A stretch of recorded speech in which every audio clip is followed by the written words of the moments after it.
मेरो 7,000 को कपडा बिक्री नभए नहोस्, तर जसरी तपाईहरु मेरो कपडाको विषयमा पछि लागेर पछि परेर खेदो खनेर बोलिराख्नु भएको छ, त्यसरी तपाईहरुले गरिमा चौधरीको विषयमा बोल्दाखेरि केही न केही त हुन्छ होला नि। चाहिदो नचाहिदो कुराहरु हेरेर त्यसमा कमेन्ट गर्ने टाइम छ तपाईसँग, तर एक न एकचोटी त त्यो बच्चाको भिडियो पनि त तपाईकोमा आइपुगेको होला नि त। दिनरात अरूलाई नराम्रो बोलेर बस्नु भन्दा त्यो बच्चाको विषयमा बोल्दाखेरि यदि त्यो बच्चाले न्याय पाउँछ भने राम्रो कुरा बोल्नको लागि चाहिँ तपाईहरु किन पछि हट्नुहुन्छ? अनि अहिले न्यूजहरु यस्तो पनि आइराछ कि जसले बलात्कार गर्यो त्यो बलात्कारी चाहिँ नाबालक रे।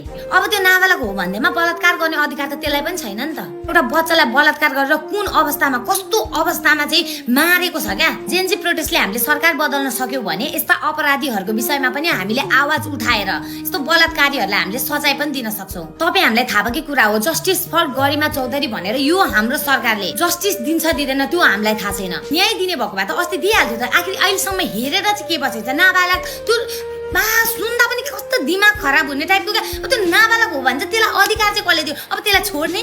आजको दिनमा एउटा नाबालकले अपराध गर्यो, भोलिको दिनमा अर्को नाबालकले अपराध गर्छ, अनि छोरी मान्छेहरु चाहिँ मरेको मरे गर्ने अनि सरकार चाहिँ हेरेको हेरे गर्ने।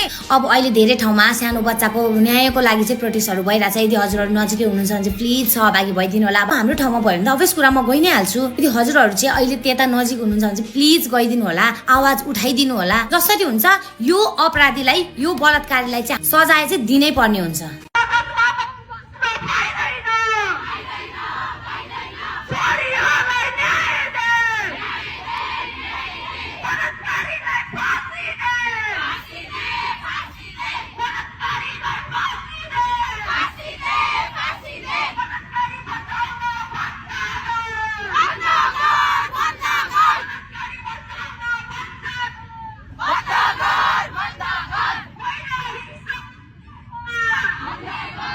हत्यारालाई समातेकै छैन रहेछ।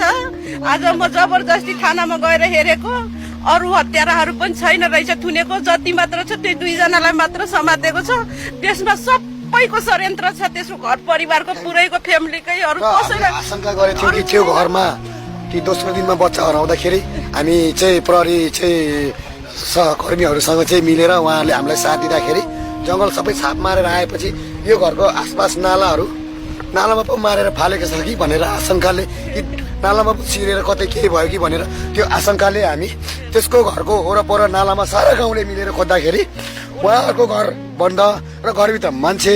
अनि उहाँ घरलाई सोद्धाखेरि किन नखोलेको ढोका खोला भन्दाखेरि उहाँको छोरी जर्जर गरेर जगिने हाम्रै दोष लागेको छ भनेर तिनीहरूले यस्तो कुराहरू गर्ने चाहिँ गरेको थियो हामीसँग।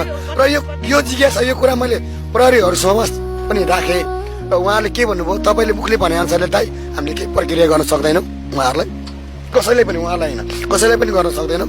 एउटा किटानी जाहेर गर्नुहोस्, त्यसपछि हामी अगाडि बढाउनेछौँ। यो दोस्रो दिनको कुरा है, 36 घन्टा होइन 24 घन्टा लाग्न थालेपछि। अनि त्यसपछि म गएँ किटानी जाहेर गर्नु, मलाई फल्ला व्यक्तिमा यस्तरी शङ्का छ भनेर म जाँदाखेरि